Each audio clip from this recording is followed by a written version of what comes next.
ఈరోజు వీడియో కొద్దిగా జరిగి ఉంటది హక్కేరైతా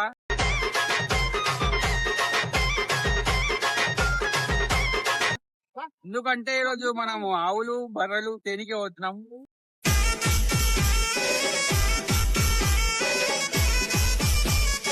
ఇప్పుడు ఎంత పడ్డది? 40,000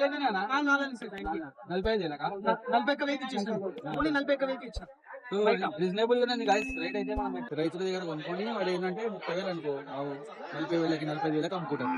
సో అండ్ వాళ్ళకి పాలు ఎంత ఇస్తుందో తెలియదు, అది ఎప్పుడు పిల్లేసిన తెలియదు, ఏం తెలియదు. సో ఫ్రాడ్ కూడా ఉంటుంది, ఫ్రాడ్నెస్ కూడా కంపల్సరీ ఉంటుంది. సో తెలిసిన వాళ్ళకి ఎంత తీసుకుని వస్తే కరెక్ట్ ఆవు అని ధరలు అయితే మనం ఈ ఆవు తీసుకున్నాం అన్నమాట.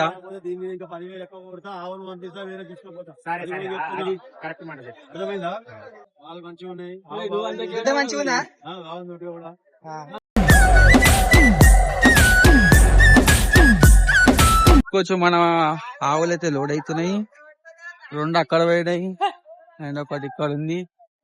3 ఆవులు 3 పిల్లలు లోడ్ అవుతున్నాయి మన ఇక.